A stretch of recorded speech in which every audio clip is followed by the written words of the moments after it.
Football Dad's Army, welcome to the Arsenal Alliance show, featuring the one and only Dan the Gooner from the Gooner channel. How you doing, Dan? Excellent. I'm 6-0. That's what I am. Oh, unbelievable result again last night. 6-0. All right, they was the worst club in the league. People were saying, I've seen all these other videos. We done a little one last night on your channel. But they're saying, oh, stop getting gassed about beating the worst team in the league. You know, the bottom of the league conceded the most goals. Absolute pony.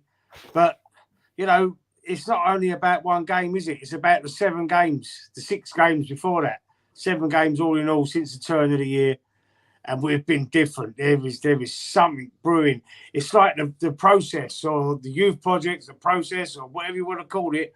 It's finally clicking. Albert seems to be. He scored in the last 3 games. He scored a goal in the last 3 games as well. He's playing as a false 9, and that position for me is a lot better than him playing next to Odegaard in the midfield. So I think he's working, and I think Jesus might struggle to get back into the team against Brentford. We've got them on Saturday evening, and we could go top. We could go top for the first time since Christmas. We will go top. We'll go top. And we'll stay top if Liverpool and City draw. And I agree with everything you said. And I think Jesus, you have to be looking at it like, you know, I felt like when he came on, you saw a little bit of nerves in him. He's trying too much. He's trying to show that he's still the main man. But realistically, with 10 games in the run-in, 11 games, you can't change that much if you want to stay consistent. So maybe we won't see a lot of Jesus, and that's a surprise. But I thought it was something interesting that I've been thinking about that Scott brought up in the show we did last night. And he said, it's funny how he's never seen Arteta sitting down so much. And I think that the start of the season, we looked like it was all too planned and everybody knew where they were supposed to be and there was no freedom. And then when I've watched the games recently, it feels like players have that freedom to express themselves, just to get forward. They trust the team behind them. They, you know, Odegaard in his post-match interview said it's how hard they work off the ball. And it is all clicking. And all of the talk about we need a striker, we scored more goals than anyone else, you know? Yeah. So I think people are very lazy about how they analyse things. They look for an immediate answer. Oh, if we're not scoring goals, we need a striker. It's never as simple as that. But the other thing that is really important to me at the moment is I think last season the players learned a lot. I think Arteta learned a lot. But I think more importantly, I think the fans have learned a lot. And I think what we've learned is that you don't do your talking off the pitch. You do your talking on the pitch. We don't. When people tell me whether I can be gassed or not, it's like I've never asked anyone's permission, and I don't ever expect anyone to. If someone tells me I can celebrate, doesn't mean I celebrate. I'll celebrate when I bloody want to and how I want to, and that's the joy of being. We don't have to listen to what people are telling us about our team. We just go, all right then. You know, all right. Well, you can't. You're not in the title race. You'll fall away. All right then. It's not about arguing a toss about things that haven't happened yet. If someone wants to tell me that we'll fall away, I can't tell them they're wrong. I can't say they're wrong. We could go Brentford on the weekend, 5:30 kickoff, and they could do us 2-0 like West Ham did. It can happen. I don't think it will happen, but there's no point talking about shit I think is going to happen when you might as well just wait and see what happens. I don't think as fans we need to be involved in a conversation about whether we can win the title or not, because what our job is to cheer, like give full support, cheer, and make sure that the players feel the love they deserve for what they're playing for the badge. They certainly are, and it seems that in the last 7 games, especially, that I can't get the words out. I don't know what words I want to say, but it looks like they've just got a new sense of energy, a new sense of passion. Because before the winter break, they didn't look. They looked. I don't know why they looked tired, but they did look tired. And everyone's saying about how much certain players are being overused and not being given enough rest. Maybe that's true. I'm not so sure. With Saka, Saka's got the Player of the Month award for February. Couldn't care less. Like I don't care as about well. So I that's how don't care about the consistent he London is. Football Awards. I don't care about the Manager of the Month. I don't care about the Player of the Month. We've had years of now and again winning those things, and they don't mean anything. You know, you don't sing songs about Manager of the Month or Player of the Month. No, The I fact that understand people are that. recognising Saka is good, but the reality is that we're learning to be more, to wait and see. We'll celebrate like crazy at the end of the season. Yeah. That's what it means. Yeah, that's true. That is very true as well. But I was just trying to make a point where the how much better the team's got since that break. Like, I know he won a Player of the Month award before, but he seems to be, because when everyone thought he was absolutely gone, knackered, he won a pass on Foden. He's not the best right back. I got pissed off because Gary Lineker and Alan Shearer were talking about, what are they talking about? Tired. They present the argument wrong. Like we're saying, I always say the same thing. If you had a racehorse and it's a thoroughbred and you raced it on a Saturday, would you race it on the Monday? Would you race it on the Wednesday? Would you race it again on the Saturday after? It'll still race. It just won't race at its very best.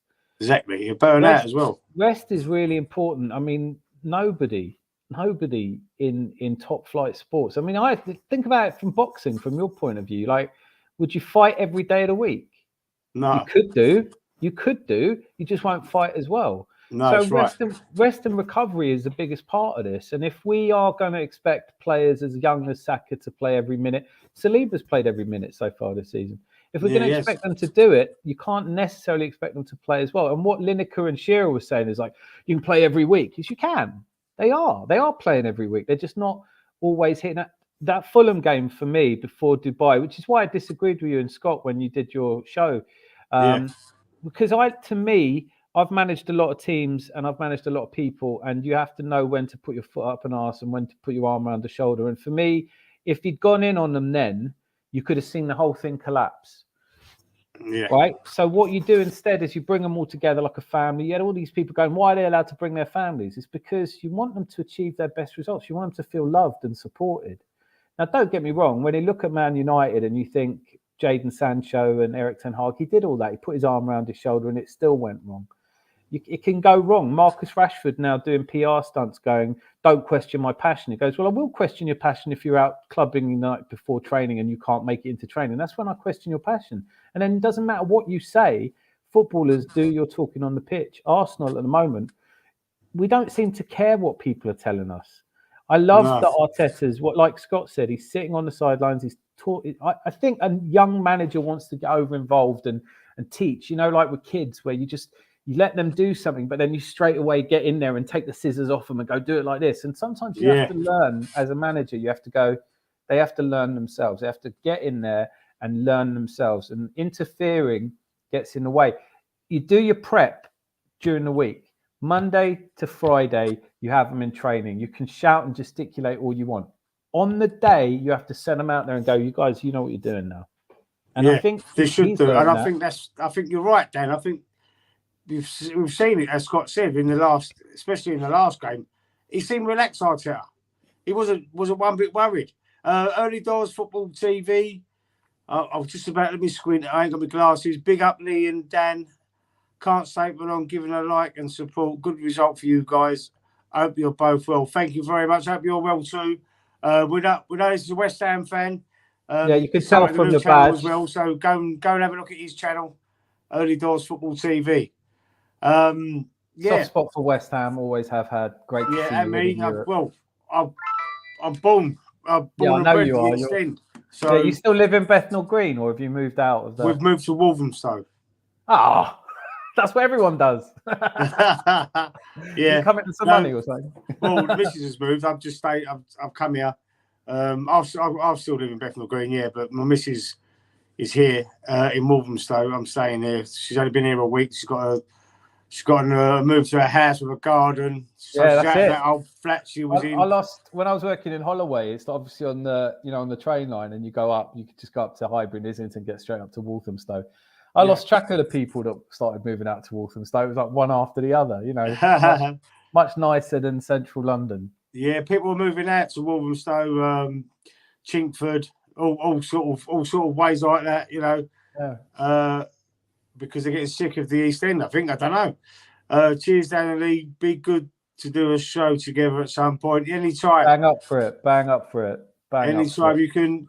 I love the banter of football. Let's do that. Let's definitely put that in the diary because especially like I said, you know, West Ham. I've worked with so many. I used to work on the Isle of Dogs, and it was like half Millwall, half West Ham, which is a funny mix anyway. Do you know what I mean? It's like the banter was world class. But some of my favourite fans have been West Ham people, and you know, back in the days, I'm talking about the early '90s, really. And it was what I really remember is I used to go Highbury religiously. It was like my church, and but I never saw women. Do you know what I mean? We never saw women. You saw the occasional one that was with her husband or whatever. But when West Ham fans I've known, men, women, boys, girls, every different. It's a real family club, and I love that about it. And they do. They go out as a family. Yeah. And it's brilliant. That's what football should be. I think it's getting more like that for all the clubs, but that wasn't the case at Chelsea. Definitely wasn't the case. I think it was almost more the case at Millwall than I was ever expecting. Because I had a couple of very good mates who were very serious Millwall fans, and they were always threatening to tell everyone that I was an Arsenal fan, which you don't want, especially when I lived in Bermondsey as well. It was like kept my mouth shut a little bit. But no, West Ham have always had a soft spot for them just because they're so passionate about their football. And apart from the fact they keep going on and on about the fact they won the World Cup. Of course. Yeah. 66. Right, got to run. Good show. Take care. Catch you another time. If you're still there, footballdadsarmy@yahoo.com. Drop us an email and we'll sort something out, the three of us, and we'll link up. Bang up for it. Is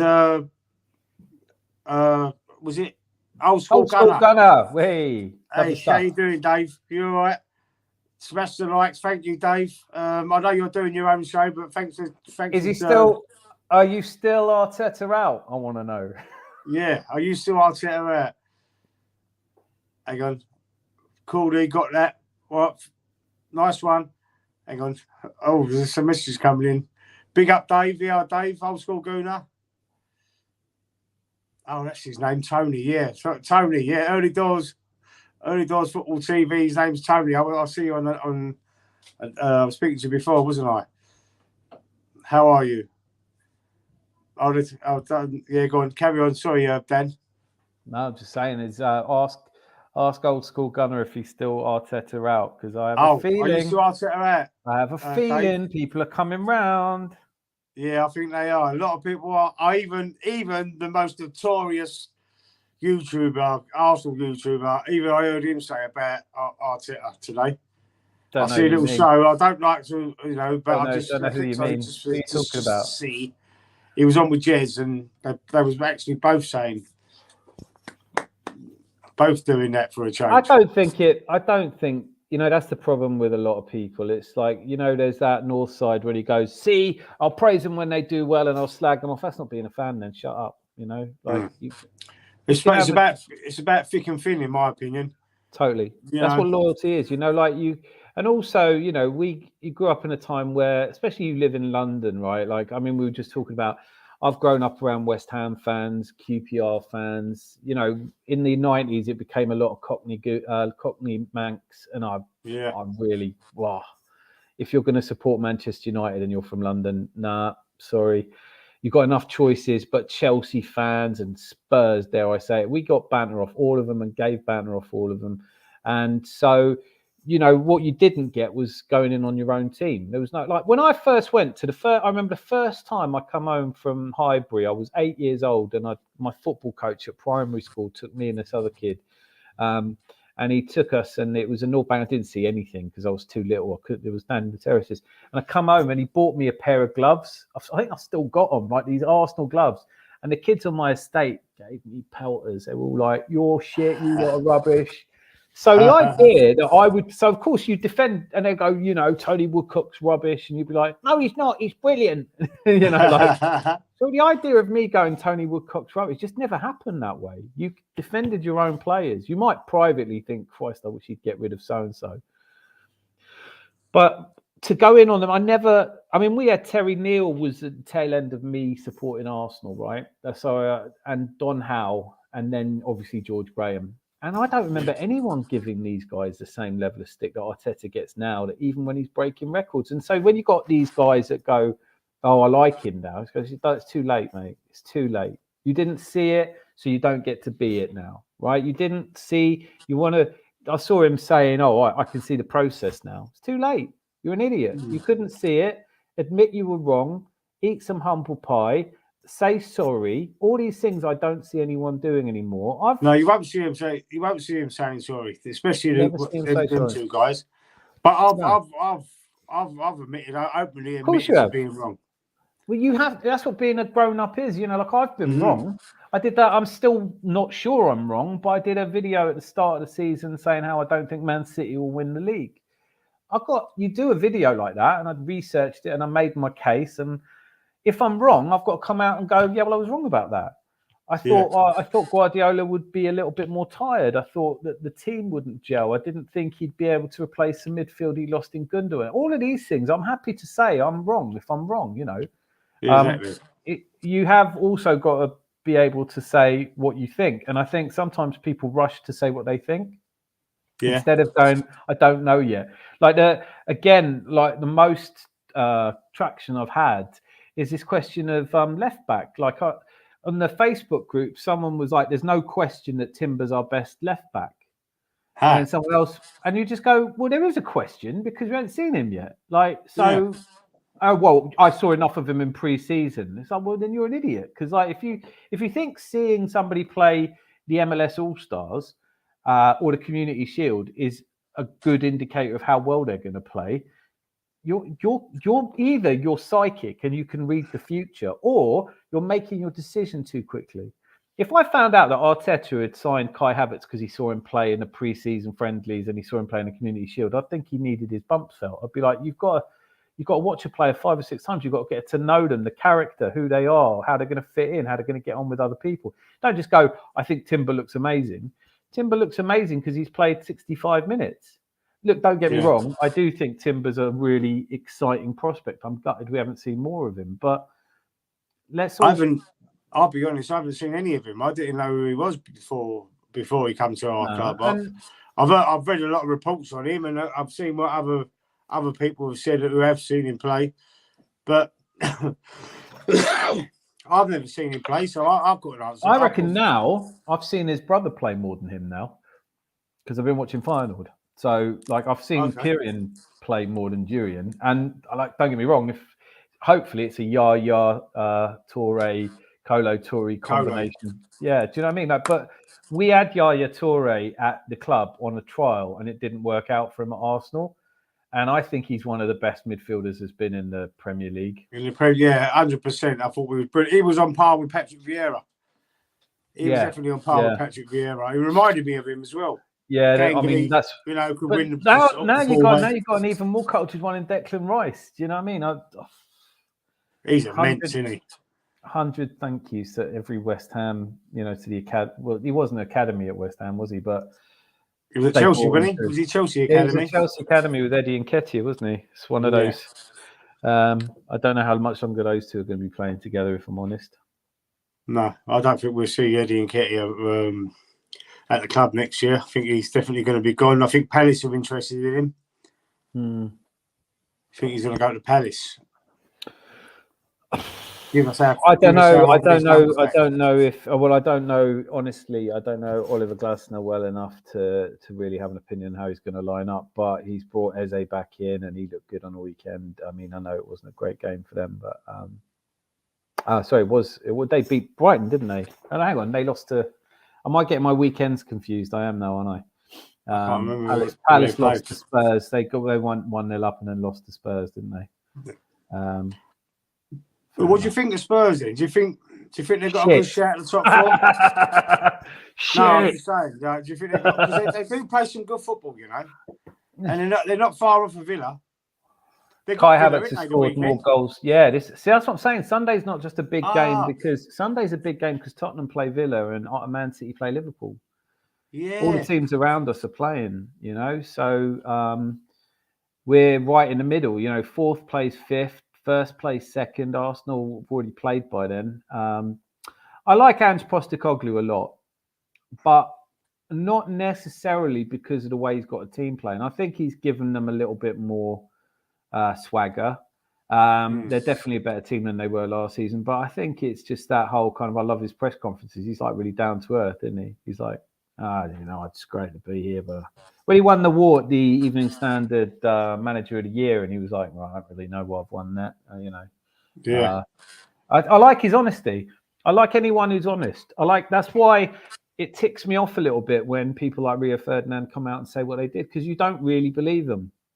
If you really believe that, fair enough. I can't agree with you. If you really think that Saka and Foden are miles apart, if you want to say Saka's not world class, that's what I'm saying. Like at the moment, we just go, okay, fine. Saka's not world class. Yeah, all right, he's not. I'm not looking to sell him, so it's okay. If you've got a player like Saka at your club, and I love him. He's star boy. He reminds me of David Rocastle. I love the journey. I love watching him play football. What does it matter to me what Rio Ferdinand thinks of him? It's when you're not sure about your own team and someone else comes in. Last season, we got caught out as fans because I definitely didn't predict that we were going to do as well as we did. I was hoping we'd make top 4. I thought we might make 3rd. But to lead the division for that long and to really come unstuck in the end after Easter, that's bad. But we didn't expect it. So because we weren't sure what we were watching or if it could happen, when other people started criticizing, we were like, do you know what? Shut up. We are good. Now it's like, when people say, oh, you only beat Sheffield United, go, yeah, that's all. But who do you want us to beat? That's who we were up against. You can't beat teams that aren't there. Like we went to Sheffield United, we beat them 6-0. When Sheffield United went to Spurs, they were winning 1-0 to the 97th minute. So you can't have it both ways. You can't say that Ange Postecoglou is one of the greatest managers in the game at the moment, and he only just managed to beat Sheffield United 2-1 at home.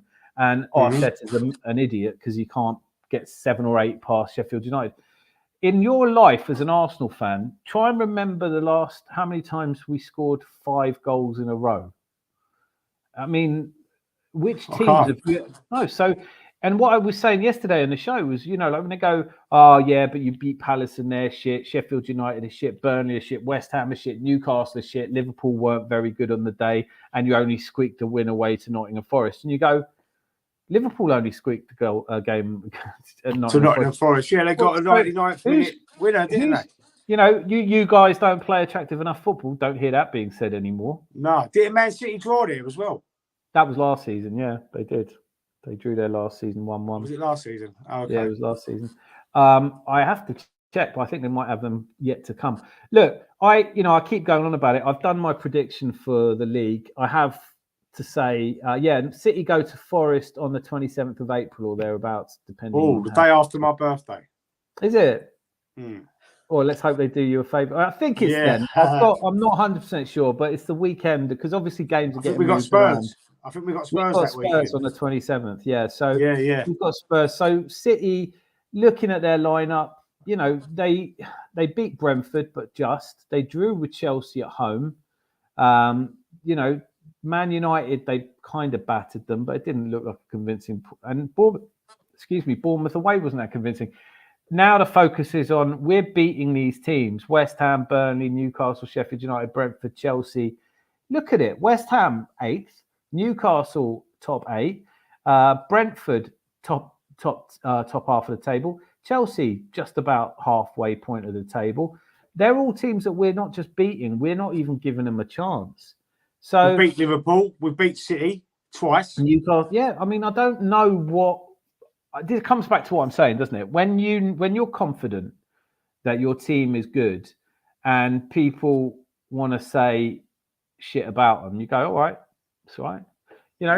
For years there was no banter coming from Tottenham at all because we were invincible or we were winning the double. We were going to their place and winning league. There's a really good interview Thierry Henry did where, all right, Tottenham levelled the game at White Hart Lane 2-2 with a late penalty, wasn't it? And they were celebrating like crazy because they got a draw. And he goes, we're still going to parade the Premier League trophy here. You know that, right? Like you can pretend you've got something to banter about.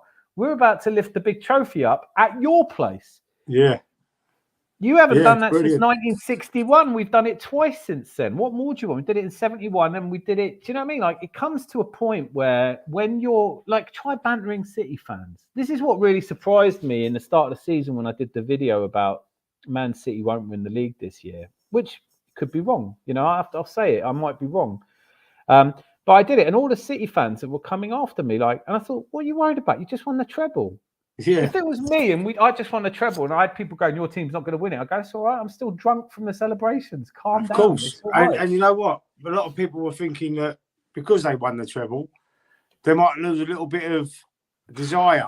Well, I think they have. Oh, we've been there, done it kind of thing. But I think they have. I think they have lost a little bit of desire. But I think if you're as good as them, if Muhammad Ali is 90% of what he's capable of, he's still better than everyone around him, right? So I don't know. The rumours I'm hearing at the moment scare me the most, and that is that Pep Guardiola is talking about signing an extension. Yeah. Don't need that in my life. I don't need. I mean, unless we beat them this year, in which case, bring it on. Exactly. Yeah, exactly. Let's go into it again. You know, like Obi-Wan versus Luke. Isn't it? Or, the old or Darth Vader. yeah. It's brilliant. It's brilliant because I just think this since the new year, just I can see a difference in everyone. Not only the players, but you can see Arteta's more relaxed. I think he's quietly confident, Arteta. He don't give much away in the press. You know what? I'm not going to disagree in the sense that I think he is more relaxed, but I think it's just that he realises, look, you beat Sheffield United 1-0 or 6-0, doesn't matter. The next game takes on more significance. When we came back from that break and we beat Palace 5-0, everyone was like, yeah, it's not good. It's still not enough. Then Forest, then Liverpool, and people started getting a bit more positive. And it just means that when you win a game like we did yesterday, it just puts pressure on the Brentford game. And all of these players, I feel, know now that whatever you do in one game, you don't dine out on it. You've got to just put it right behind you, get it out of the way. Go on to the next one. Focus. Keep your focus. Yeah. Keep your head together. Don't let it go to you. Don't get complacent. Don't think you're going to, because we've done it 7 times, don't think you're going to do it again like that.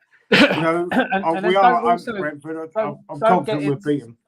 Don't get into that mindset of feeling like, oh, because we've won 7 in a row, that next one's going to be even harder. Just literally drop it out of your mind altogether. Job done.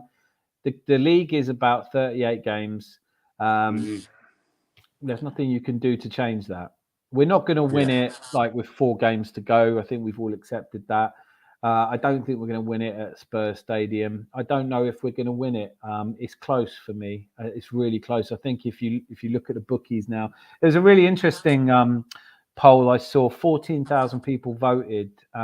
It was a DR Sports site, and they had 14,000 votes. Who's going to win the Premier League? And it was about neck and neck.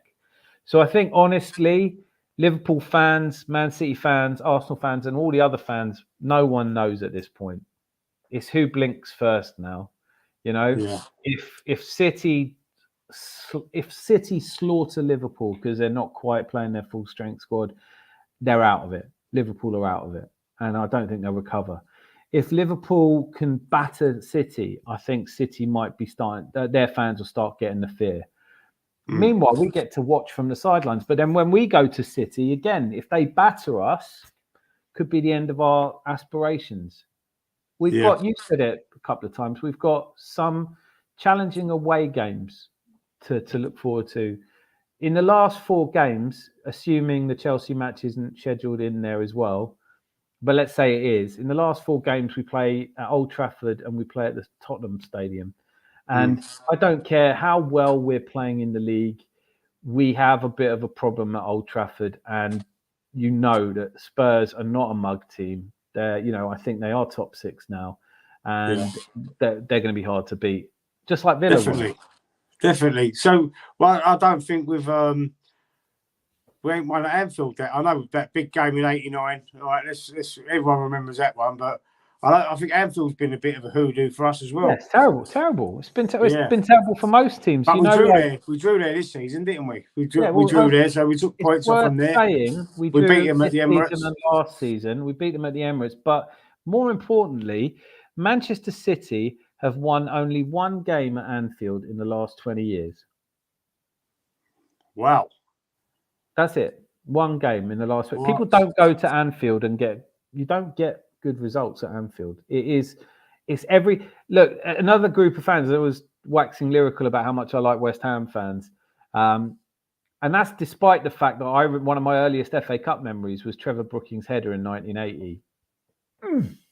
Yeah. I don't think he ever scored it. But I remember it, and it's one of those very early football memories because we're all excited and it's on the telly, and football wasn't usually on the telly, and he scored a header. And all the years I watched him after that, I never saw him score another header. Save that up for us. I remember like walking home from school when I was. How old was I? No, it was after. I must have been about 6, so it was about 2 years after that game. But coming home from school, and there was I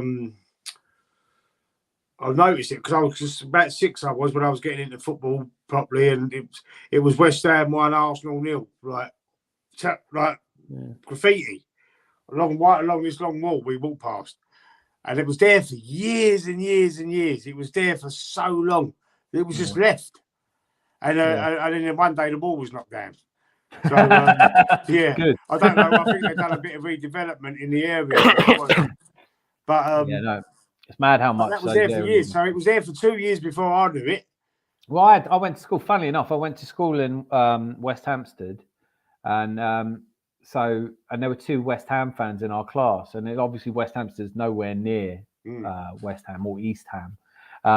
But it was just how it was. There were no Arsenal. In my primary school, I was the Arsenal fan in North London. I mean, you could, it's a bit of a long walk, but you could walk to Highbury from my school. And there were no Arsenal fans. We had a couple of Liverpool fans. We had a QPR fan. My mate Terry, he was QPR. It was all West Ham. It was West Ham and Liverpool. Because some of the kids were Liverpool because they was great in the 80s. I'd love to do a show with some Liverpool fans because honestly, I used to love the Arsenal. I felt like an Arsenal fan. But when I was about 9 or 10 years old, I used to secretly watch Liverpool games whenever I could because I just loved them. And, up to Jan Molby was my hero. They just were so good, man.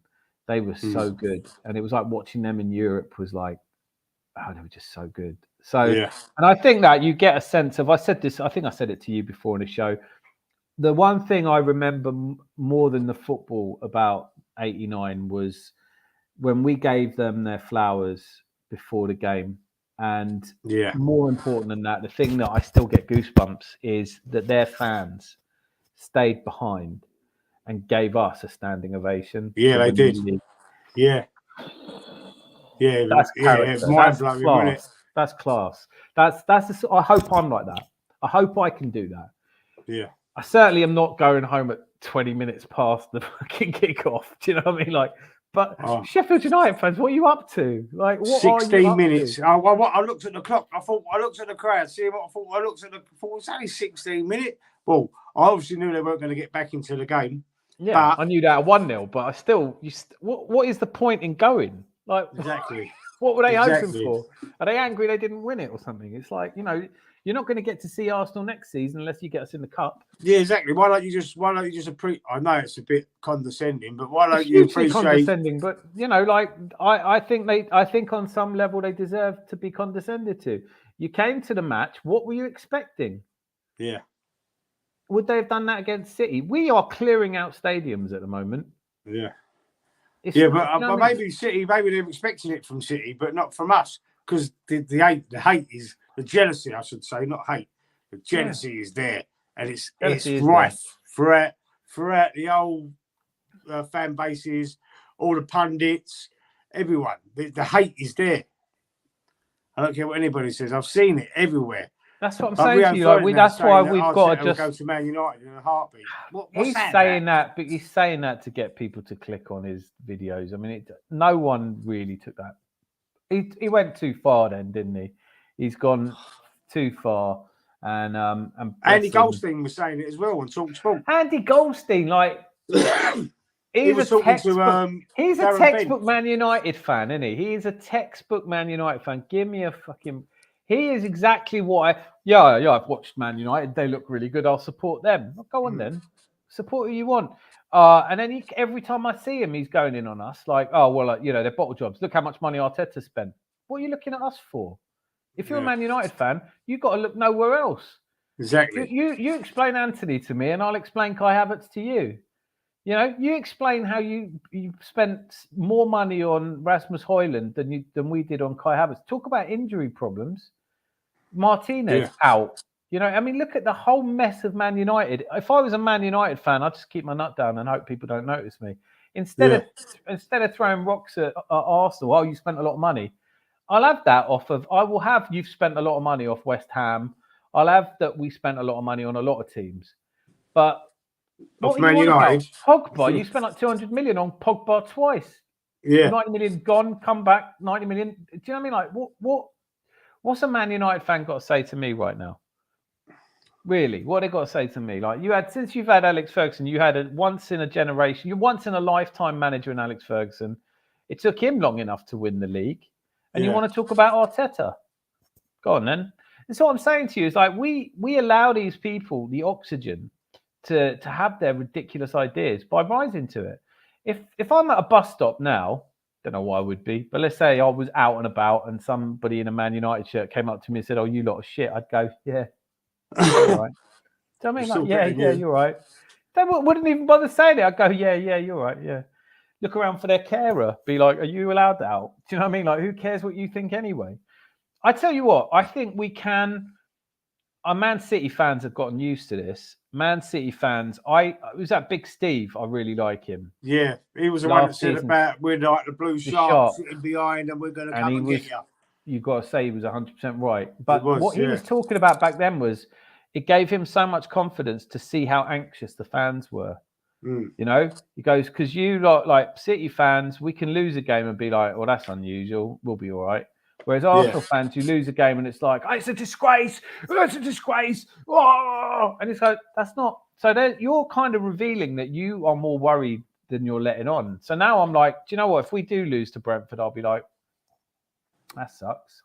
Yeah. Let's make a kick in the bollocks. Yeah. I'm saying, as I was saying it, yeah, I would. As I was saying that, I realised it's bullshit. That if we lose to Brentford, I'll be distraught.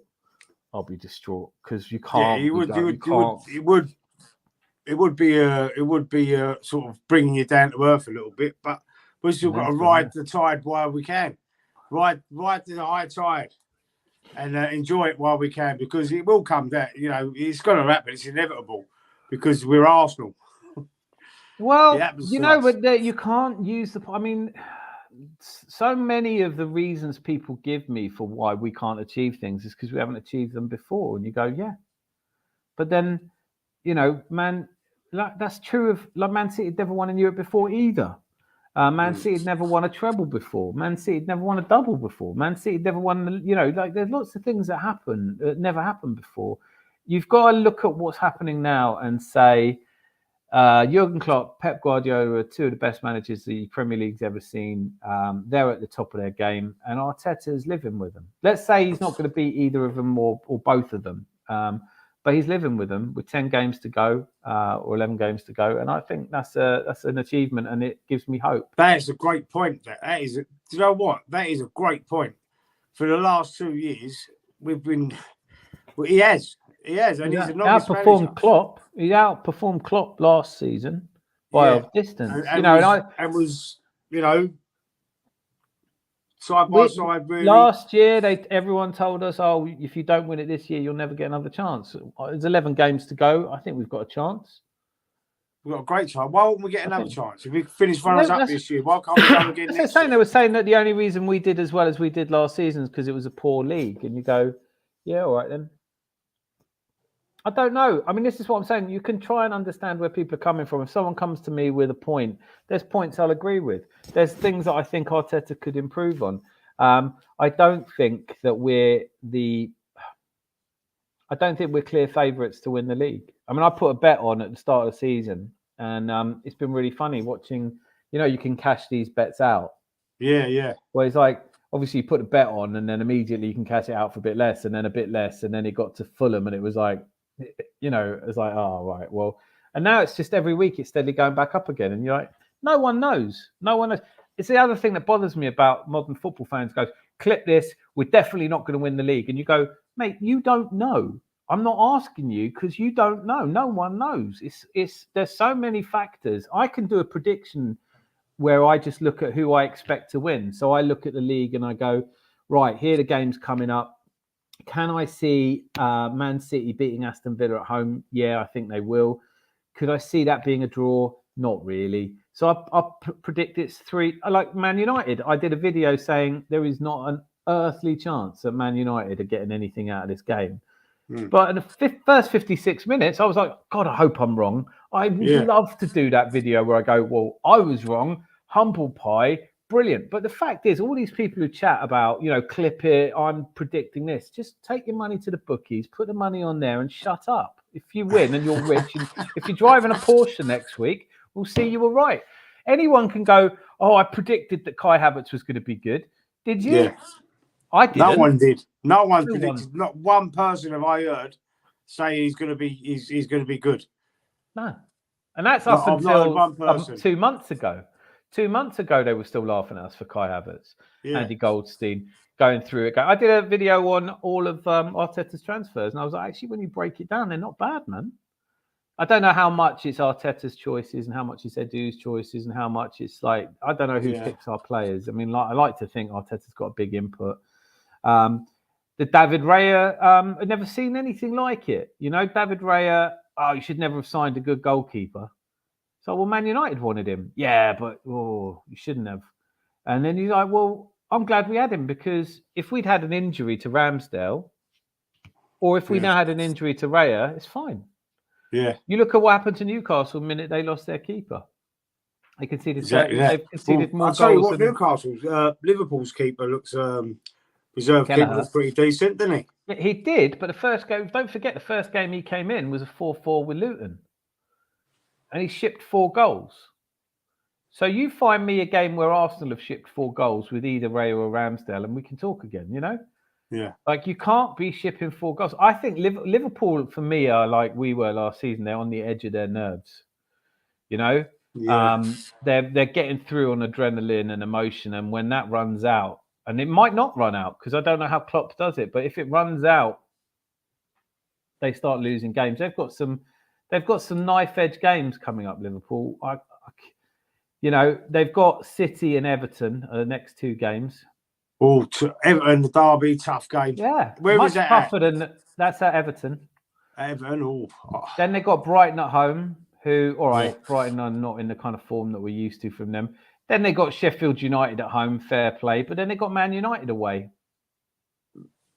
And that's they hate each other, them two. That's going to be a bit. Yeah. And is it? So it's Old Trafford. So Old Trafford. They've got to go Old Trafford, Villa Park. They've got to go to Craven Cottage, which is either a good thing or bad. To be honest with you, Craven Cottage is one of them grounds where it's a lovely day out if you get a nice Sunday afternoon.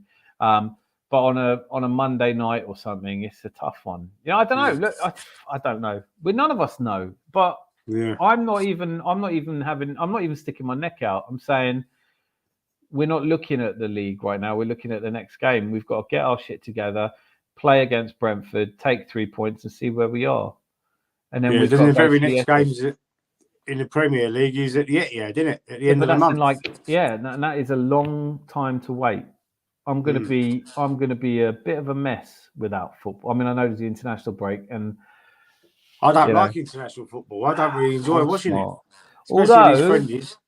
Is it a friendly or is it qualifiers? Do you know? No, it's got to be a friendly because we've already qualified, haven't we? So can't be a. See, that's how much I follow the international. Mate, I'm no different. Until the finals. I don't watch it till exactly. Then I'll watch every game. I love every major international tournament. Love it. But yeah, a Foden in an England shirt I'm looking forward to because he's different. He's different. I mean, he is good. How would you see him? Would you see him as a 10 or on the left? Because Saka's on the right, isn't he? I'd be tempted to play him on the left, but like Rashford is still in the conversation somehow. I don't know how. So he's probably Henderson. Yeah, He well, likes Henderson, I'd probably Maguire. take Henderson for the. I wouldn't take Maguire. I was thinking about this. I was thinking about this yesterday. I was putting together my England team, like you do, just thinking about it. And I was thinking, I'd have Stones, but I don't know if I'd play him as an outright centre back. And I'd probably go Guehi or Dunk. I'm certainly nowhere near Maguire. Was that the Crystal Palace centre half? Great, yeah. Yeah, Guehi from Palace and Dunk. Good and player. then Luke Shaw probably left back. I was a bit struggling with left back, but I do rate Luke Shaw. Obviously, Carl Walker's going at right back, and you've probably got Trent Alexander-Arnold in there. But the midfield, Declan Rice, Bellingham. I could see Foden in there. Declan Rice. I mean, Depends what he does. It depends if he goes through a 3 or a flat 4. You don't know how he's going to play, or 2-3-1.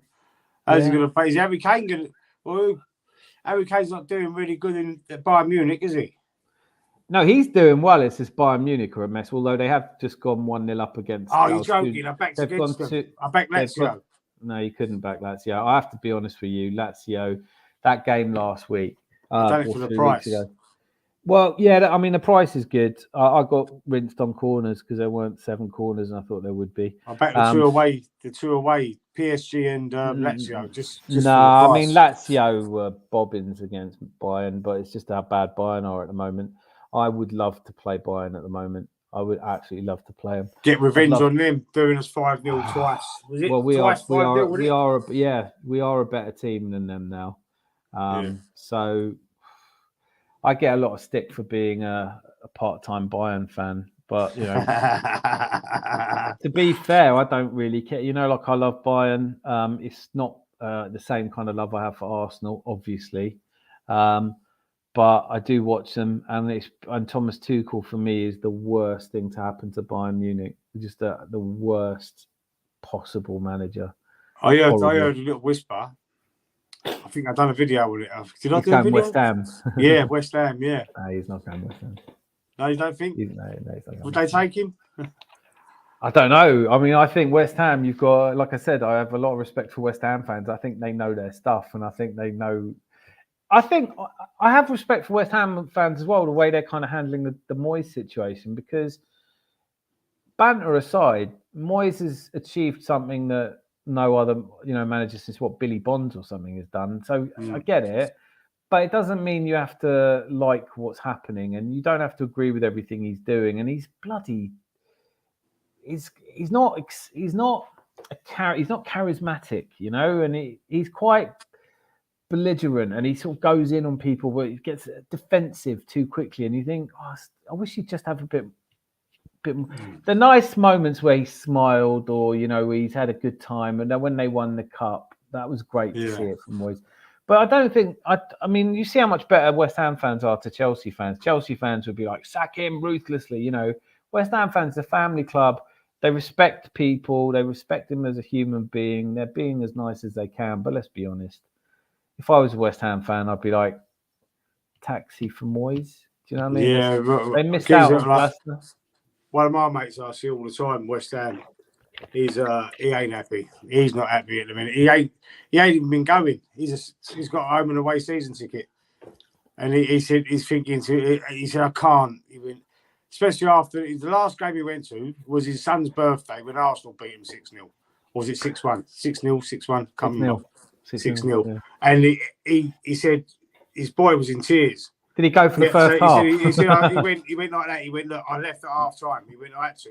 He went, they're doing ticket share, aren't they? He was crying. Like I heard now, if you support Burnley, Sheffield United, or West Ham, when you phone up for a ticket, they ask you which half you want to watch.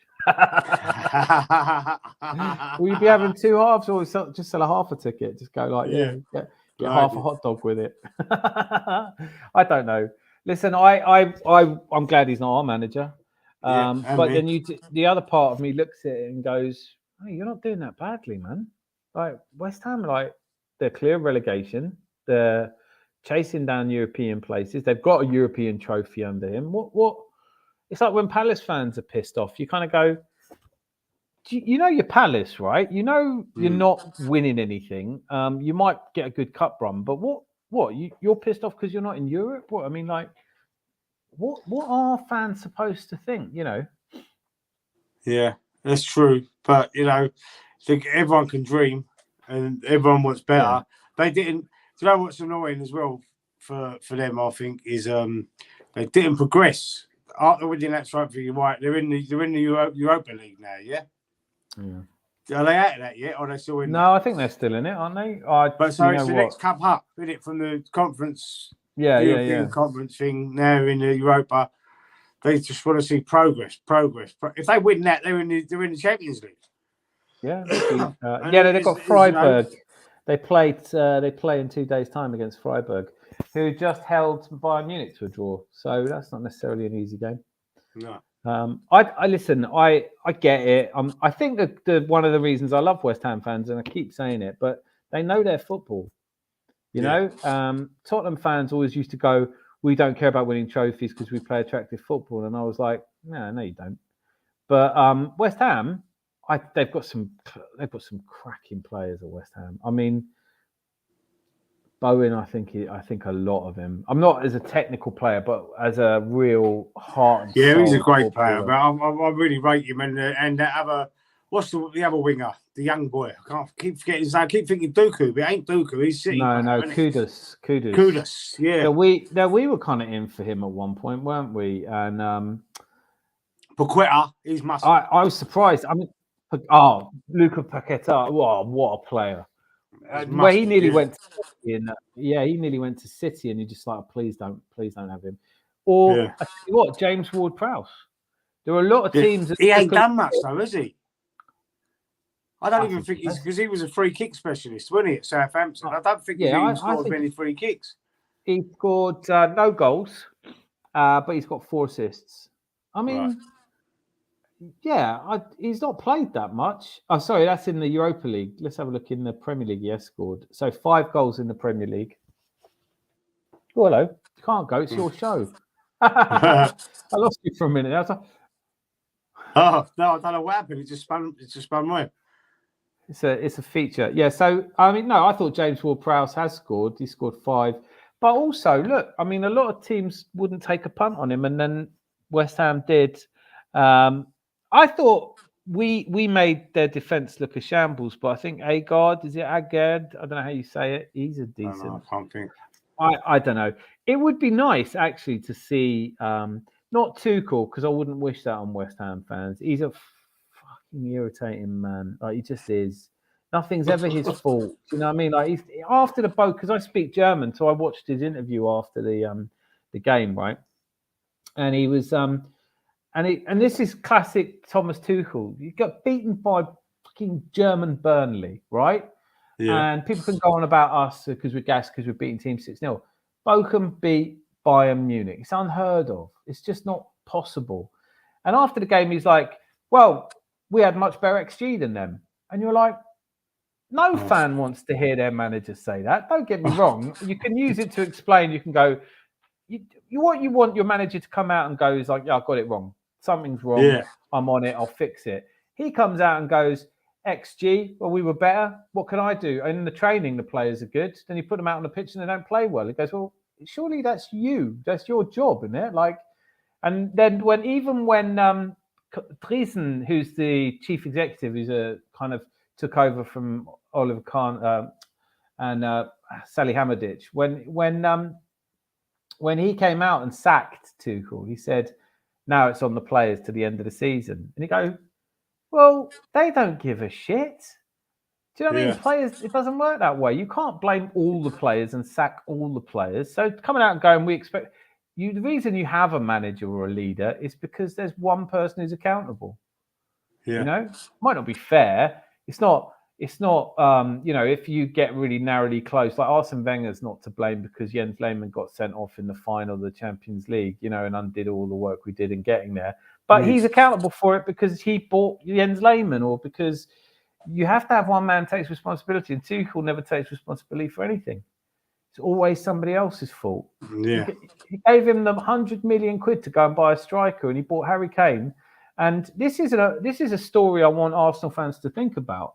There's so many things we can learn from the Bayern experience. When people were, and I was saying this 2 months ago when the Arteta out brigade were in full voice. We don't want a young manager, we want a proven winner. They had Julian Nagelsmann, They're in the quarterfinals of the Champions League. They're in the quarterfinals of the German Cup, and they were 1 point behind Dortmund. And the next game they were going to play was Dortmund. Nagelsmann went on a stupid skiing holiday. He'd fallen out with Salihamidzic and Khan, and they sacked him. And they brought in a proven winner, and that proven winner fell over the line because Dortmund collapsed on the last day of the season. And if they'd just taken the point they needed, that would have been it. So he got handed the trophy this season out of the Community Shield, battered 3-0 by Leipzig. Embarrassing in the Champions League. I mean, they've gotten through somehow, but nothing like the Bayern expectations. Losing away to Lazio, who weren't even trying to score. Losing 3 games in a row. 10 points behind. They're 10 points behind in the league.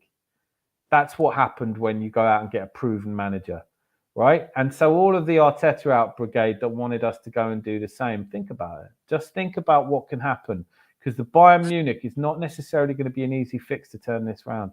All the people who are saying, we need an Ivan Toney, we need an Ivan Toney. Bayern didn't have an Ivan Toney. They had Lewandowski, one of the best strikers ever. When he left, they didn't replace him. And there were 2 seasons where they just weren't clicking. They tried Sadio Mane up front. He wasn't scoring. They were just, it just wasn't quite gelling. So they thought, well, we'll spend 100 million. We'll go and get the striker and everything will be better. Well, Harry Kane is scoring a hatload of goals. He's probably going to finish top scorer in the Bundesliga, but they haven't won any silverware for the first time in over a decade. So Arsenal fans, when you want to cheer about we need a proven winner, football isn't that easy. I mean, I was on that bandwagon, as I said, but I'm glad we never. I'm seriously happy with what's going on. I'm even if we don't win the league, don't win the Champions League, at least we've tried, and you could tell we're competing and we're challenging, and that's what's important to me. I do obviously. I want to win it. I want to win the Premier League. I want to win it every year. I want to win every game. But you can't win everything. You can't win every game. Obviously, you can't win it every year. Well, City seems to be able to, but there's just different gravy. But anyway.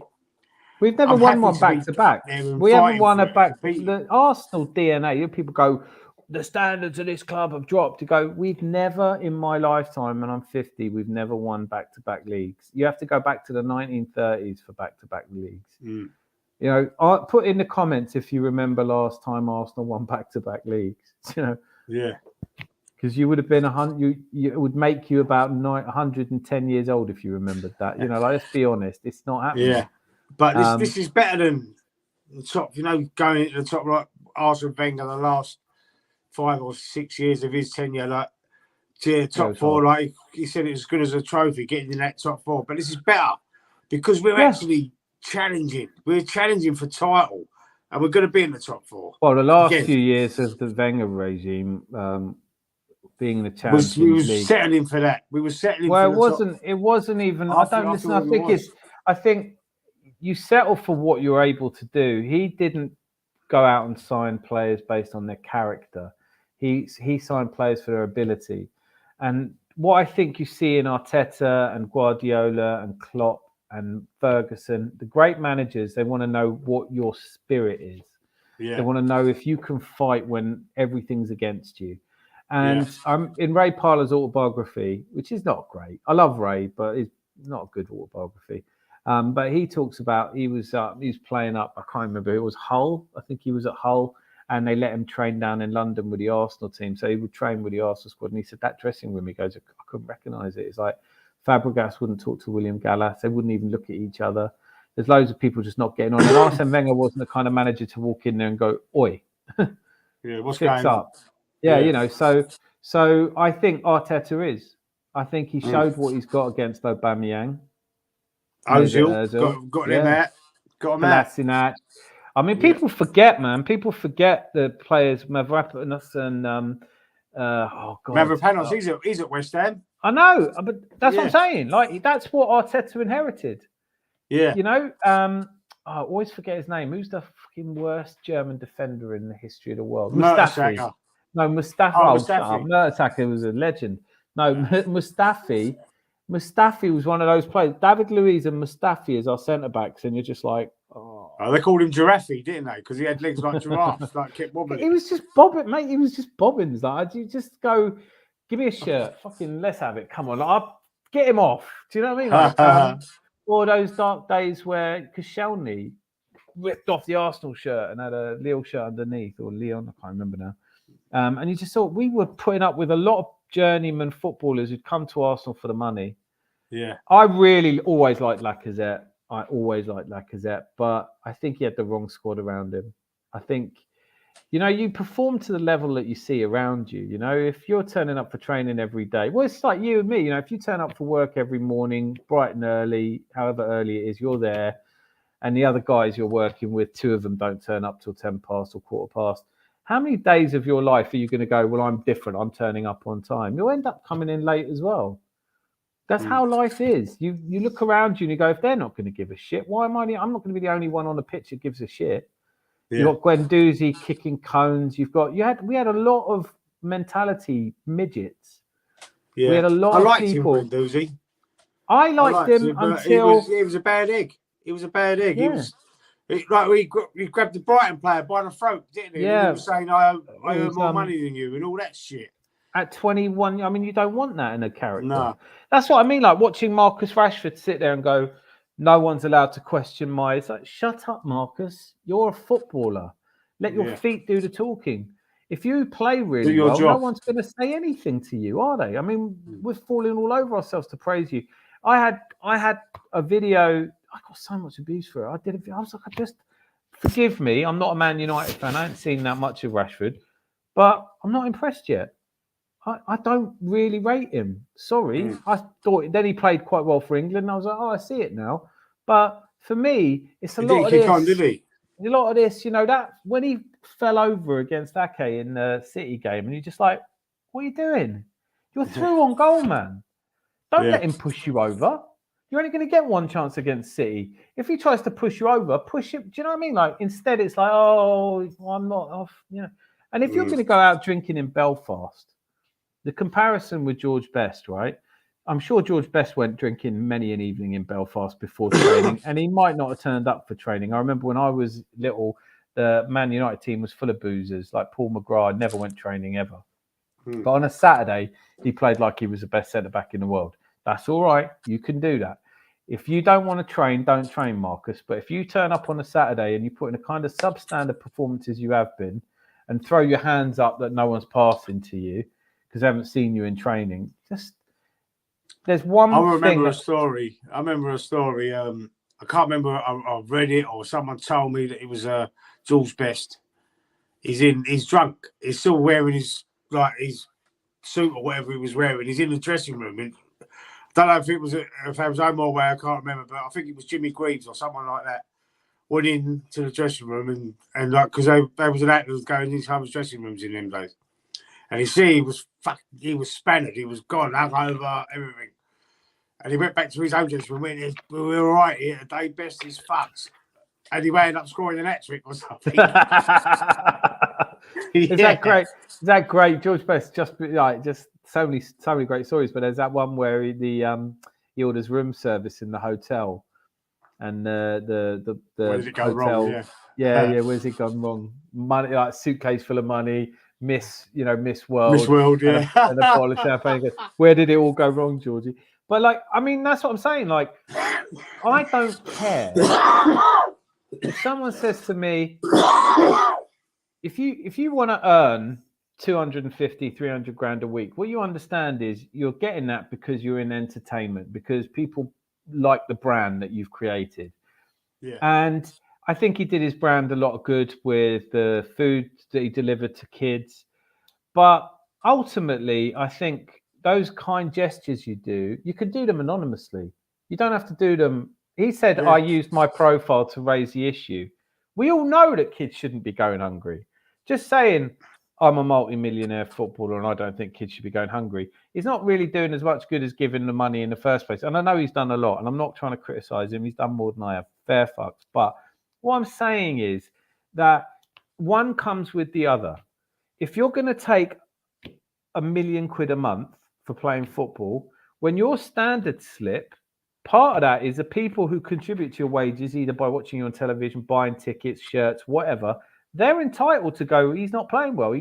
I don't think he cares enough. And that's their opinion. You want to prove them wrong. Don't have a PR agency shoot a video where you're going, no one can tell me I don't care about the club. I care about the club. I can do that. I can go, no one can tell me I don't care about Arsenal. I care about Arsenal. But your whole point is show them on the pitch. Yeah, exactly. Show them on Let the pitch. them see Like something. He scored that Prove goal it. against City, and I thought, good for him, man. Like, he's showing them the passion he's talking about on the pitch. Rest of the game, it's like, well, I've done that now. I fall over a bit, you know? You got absolutely no business opening your mouth if you're a footballer. You and me and people who love football, we have to open our mouth because it's the only way we can get involved. If I had the skill of a Rashford or a Saka, I'd just be on it. Look at Saka, he never says anything. He's very humble as well. When he's interviewed, he talks quietly, like he's very. Did you see that when they showed him what Arsene Wenger was saying about him? Arsene Wenger did this video that they showed, and they just showed Saka watching it, and he was like, "That's deep," you know, like that really means a lot to me. Like that Arsene Wenger would go out of his way to say that. It's like you can't get a more humble, balanced individual than Bukayo Saka. Nah, that's why it reminds me of Rocky, because Rocky was a humble, fierce competitor, humble. Never heard Rocky come out and go, "Don't question my passion on the pitch." You never had to. Can you imagine Tony Adams doing that? Of course, you saw it every week. Every week. Tony Adams. You think Tony Adams ever had to do it? Ian Wright, Tony Adams, right? Do you ever see any of them guys, Martin Keown? Do you ever think they had to do a video going, "Look, I'm sorry, my performances aren't great, but you don't get to tell me I don't love this club. I've come to this club since I was 8 years old. I had to walk miles." Some kids still walk miles, Marcus. It doesn't mean anything to them. What they want to see is you not rolling over. What they want to see, you can't talk to me about passion. You can't say I've got passion for something, but I was out in a nightclub in Belfast, so I couldn't really be asked to train. You know, can't do that. He'll look back on that in years' time and think, I was a bit of a bellend, like all of us. Yeah, what an arsehole. Yeah, could have handled that better. Look, when you get to a certain point in your life, you look back and you go, "Oh, I'd have probably given myself a slap." I've done it a million times. I said stupid things when I've been out, like, you know, on the piss. Say something stupid. What happened? Oh no, did I? So did embarrassing. I say that? Oh no. I used to drink. I used to drink in a pub in Shoreditch all the time, and it was my birthday, and I was out, and I'd been out for a while, and I'd had far too many shandies, and there was this, and it was right at about 4 o'clock in the morning. There's like hardly anyone in this pub left. Not quite a lock in, but shouldn't really be there. And there's these two guys coming in suits, and I've just gone over to them, and I know all the bouncers. So one of them's just clocked me, bam! Not a good punch. I'm still standing, nothing. And I was like laughing. Anyway, the bouncers straight out, dragged these two out, not giving them a hiding or anything, just got rid of them. And the guys, this guy I know who's like who owns the place, he's like, "What the fuck do you say to them?" And I was like, "I have no idea, but I guarantee I deserved a smack."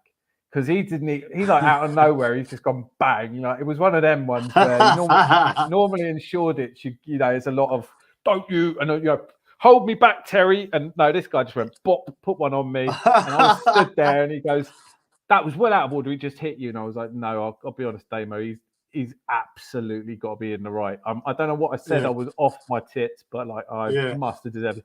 And the next morning, you're like going in, and everyone's like, "Hit him, Terry, hit him." You know, it's like, look, 25, you start to get your brains, right? Yeah. 25, you start. So when you see players like Declan Rice, Martin Odegaard, and Saka already there, I have huge respect for them. Huge respect. And there's other players in the league you could go on and on. I think Phil Foden, he looks like a bit of a scrapper, but for the work that he does, Palmer at Chelsea, I like him as well. I think he's brilliant as well. He was Man City boy, wasn't he? Yeah, I think he's wasted there. He's wasted at Chelsea. Yeah. I mean, there's a couple more things I just want to say. And they've gone right in the middle. We have gone off a little bit but I've got nothing written down. So I was going to ask you what you thought about Martinelli's injury, because I was looking and I don't think he's got anything serious. I think he's got a cut foot or something. Yeah, it's supposed to be cut. You never know, do you? Because it's, by what I've heard, not that I'm in the know or something, is that he'll definitely be ready for City, which I know is like 3 weeks away, 4 weeks away, but that's all that matters because we can live without him against Brentford. You can live without him against Brentford. You could put Trossard there or something. Or Smith Rowe, maybe even. What the fuck has he got to do to get a game? Like, I mean, if you can't throw him on when you're 5-0 up against Sheffield United. Yeah, exactly. And he's one of my favourite players. He really is. It's not looking good though, is it? No, it's not. I'm frightened that he's going to leave and he's going to go and he's going to smash it somewhere else. What do you think about Ramsdale? He's probably off, isn't he? Yeah, he's gone. He's definitely gone. He ain't going to sit on the bench for another season. We shouldn't have to, should he? He's too good, really. Yeah, I don't see him hitting the heights after this. I think that, Raya could win the Golden Gloves this season. That tells you. We've conceded the least amount of goals. Yeah, I think he's on. I think he's on 10 clean. Is he on 9 or 10 clean sheets? And then he had a couple for Brentford as well. I'd have to. I'm going to check, but it's 9 or 10. So say 9. That's not bad, man. No, it's better than Edison. Better than Allison. Yeah. I'll take it anyway. Yeah. And then we've got Porto to look forward to as well. Yeah, that's in between, isn't it? In between the Brentford and thingy. Well, yeah, we play Tuesday next week. We play a week today. We play Porto. And we play on Saturday. He's averaging a clean sheet every other game compared with one. Not bad, is it? In 3 beforehand. Yeah, so he's on 9 clean sheets, David Raya. Yeah, but bear in mind, that's 9 out of 22. He's only played 22 times. Yeah. So what did he do I couldn't tell you what he did at Brentford, but he played a couple of games for them as well where he got a clean sheet. So listen, Ramsdale, I'm gutted for him. I really like him. Yeah, Eddie, I'm gutted because I like him as a human being. Emil Smith Rowe, I just so sorry. I'm more gutted for him than anyone. Yeah. But really that's how it goes. It's like when Merson left. Sometimes you lose. When Rocky left, George Graham sold Rocky Rocastle. Or Middlesbrough? Who? Rocky? No, Merson went to Middlesbrough first. He might have gone Villa first and then Borough, but definitely both of them. Yeah, but we went to Borough when he went, and then he went to Portsmouth. Yeah. Because I remember. Yeah, he was talking about Harry Redknapp. Yeah, bringing him up. Magic Man was a real. That was a kick in the teeth. I don't remember Kevin Campbell leaving. Isn't it funny? I don't remember him going. I would have probably been under Bruce Rhea. Where did we get? We got him from Forest. Did he go to Everton? Campbell. Kevin Campbell. I don't know. That's what I'm saying. I don't remember him leaving. There wasn't a big deal about it, was it, when he left? He went. I think we got him from Forest, and he went to Everton after us. Something or the other way around. I don't know. I thought Kevin was youth product, wasn't he? Kevin came through the youth ranks. So. Okay. Fuck me. Kevin Campbell was. It's funny because he come through at the same time as Merson, and my uncle used to take me to the football now and again, and he was like, "Who do you like, Campbell or Merson?" I was like, "I like Merson." He goes, "You're wrong. It's Campbell's going to be the good one. Campbell's going to be the great one." I love Kevin Campbell now on social media. I just love him. He's good, isn't he? He's good on. He goes on. Squad, Curtis Shaw. He goes on Curtis Shaw a lot. He does, but the Highbury squad, I keep seeing it. It's because I never have time to watch any. I want to have a week off work and just watch all the really good Ask blog, Askcast Extra. I want to watch, the Canon podcast. I love them. I feel like there's so much good content out there at the moment. Yeah, no, he started at Arsenal. Then he went on loan to Leyton Orient. Then he went to Forest. Then he went to Trabzonspor. Then he come back to Everton, West Bromwich, and then Cardiff. But, 46 goals in 163 games. What you would give to have done that, eh? And Kevin Campbell, for me, will always be the goal he scored in the Stadio de Luz against Benfica when we got back into the Champions League. And it was 1-1. And Jonathan Pearce on the radio going, "It's a Cam goal!" And I'll never forget that. When you used to listen to the radio for the results because it was never on telly and you never saw it, and Jonathan Pearce on Capital Gold giving you he was a good commentator, Jonathan Pearce, wasn't he? On the radio, he was outstanding. I don't know if it's working brilliant. for him on the It TV. sounded more excited on the radio than what he did, on the TV. To love it. Yeah. All right, let's call it a night, Dan. All right, you are, sir. Right, you are. Let's call it a night. And still 2-0 up against Lazio, so I'm going to go and watch the 2-0 there. Oh, yeah. I was hoping they were going to come back. Nah, Lazio haven't got it in them. Everyone out there, thanks for watching. Thank you to the subscribers I've got. I've got a few more this week. I'm getting close to that milestone of 500. So if you haven't subscribed, please subscribe. Don't cost you a penny. Shall I unsubscribe and subscribe again? Does that help? I don't know. I'll tell everyone to subscribe. Enjoyed the content. Subscribe. And we'll see you soon. We might be on Dan's channel next time or mine. We don't know yet. We'll sort it out. And we'll see you soon. Good night, Dan. Good night, mate.